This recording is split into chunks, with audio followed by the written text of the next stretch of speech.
নমস্কাৰ অন্য খবৰ পাতি ষ্টুডিঅ'ত নানা শইকীয়া দৰং আৰক্ষীৰ এক বৃহৎ সফল অভিযান আৰক্ষী অভিযানৰ অন্তত 7জনকৈ সক্ৰিয় আলফা সদস্য গ্ৰেপ্তাৰ আলফা সদস্য দলটোৰ পৰা 7টা মোবাইল এখন ডায়েৰী আলফাৰ পেজ জব্দ কৰা বুলি জানিব পৰা গৈছে ঘটনা সন্দৰ্ভত আৰক্ষীৰ তদন্ত অব্যাহত ৰাখিছে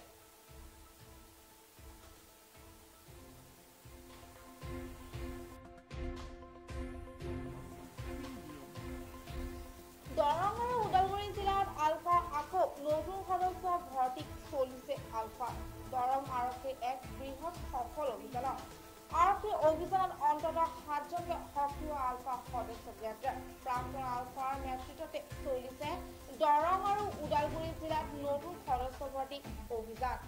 দৰং ওদালগুৰিৰ বিভিন্ন প্ৰান্তৰ পৰা গ্ৰেপ্তাৰ কৰিবলৈ সক্ষম হয় আলফা সদস্য কেইজনক আলফাৰ দলটোৰ পৰা 7টা মোবাইল এখন ডায়েৰী আৰু কেইবাখনো আলফাৰ পেজ জব্দ কৰে ইতিমধ্যে দৰং আৰক্ষীয়ে অধিক তথ্যৰ বাবে আলফা সদস্য কেইজনক জেৰা অব্যাহত ৰাখিছে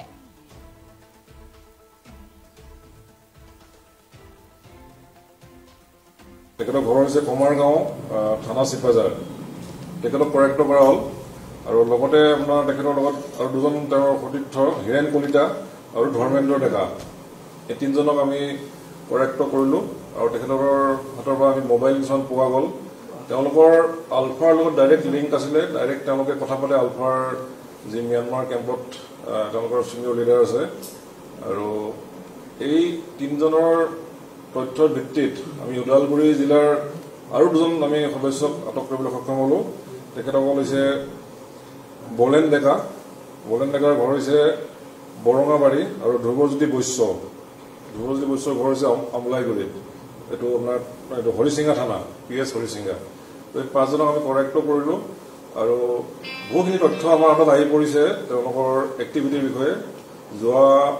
3 মাহমানৰ পৰা তেওঁলোকে আলফাৰ হৈ কাম কৰি আছিলে আলফাৰ সদস্য হিচাপে তেওঁলোকে কাম কৰি আছিলে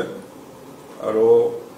মেইনলি তেখেতসকলৰ আপোনাৰ টাৰ্গেট আছিলে অন্ততজন ল'ৰা দুখীয়া ঘৰৰ পৰিয়ালৰ কিছুমান ল'ৰা তেওঁলোকে চিলেক্ট কৰি লৈছিলে আৰু তেওঁলোকক নতুনকৈ আলফাত ৰিক্ৰুটমেণ্ট কৰি ট্ৰেইনিং দি পেলাই আকৌ আমাৰ অসমলৈ পঠিয়াই কুটাঘাতমূলক কাৰ্যকলাপত জড়িত কৰাবলৈ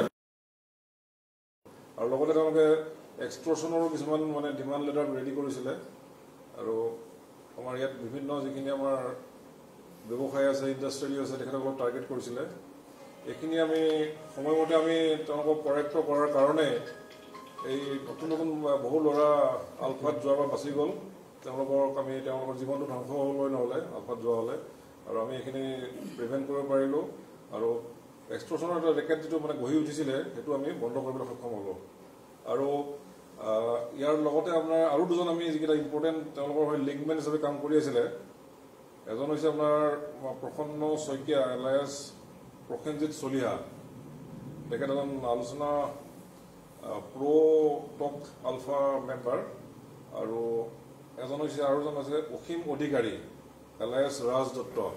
তেখেতক আজি গুৱাহাটীৰ পৰা কৰেক্ট কৰিলে আমাৰ এডিশ্যনেল SP হেডকোৱাৰ্টাৰ মতে তেখেতে নিজে গৈছিলে তাত আমাৰ টাৱাৰ লোকেশ্যনৰ ভিত্তিত তেখেতসকলক স্পেচিফিক ইনপুটত আমি আজি কৰেক্ট কৰিলোঁ এই গোটেই অপাৰেশ্যনবিলাক আমি লাষ্ট 30 তাৰিখমান কৰি আছিলোঁ আৰু আজি শেষৰ সদস্যজন আজি ধৰা পৰিছে গুৱাহাটীত আমাৰ গোটেই অপাৰেশ্যনটো আমাৰ এডিশ্যনেল SP হেডকোৱাৰ্টাৰ তেখেতে নিজে চাই আছিলে নিজে তেওঁ ফিল্ডত গৈছিলে আমাৰ DSP হেডকোৱাৰ্টাৰৰ তেখেতো ফিল্ডত গৈছিলে আৰু লগতে তেওঁলোকে এক্সট্ৰশ্যনৰো কিছুমান মানে ডিমাণ্ড লেটাৰ ৰেডি কৰিছিলে আৰু আমাৰ ইয়াত বিভিন্ন যিখিনি আমাৰ ব্যৱসায় আছে ইণ্ডাষ্ট্ৰিয়েল আছে তেখেতসকলক টাৰ্গেট কৰিছিলে এইখিনি আমি সময়মতে আমি তেওঁলোকক কৰেক্ট কৰাৰ কাৰণে এই নতুন বহু ল'ৰা আলফাত যোৱাৰ পৰা বাচি গ'ল তেওঁলোকৰ জীৱনটো ধ্বংস হ'বলৈ নহ'লে আলফাত যোৱা হ'লে আৰু আমি এইখিনি প্ৰিভেণ্ট কৰিব পাৰিলোঁ আৰু এক্সট্ৰশ্যনৰ এটা ৰেকেট যিটো মানে গঢ়ি উঠিছিলে সেইটো আমি বন্ধ কৰিবলৈ সক্ষম হ'লোঁ আৰু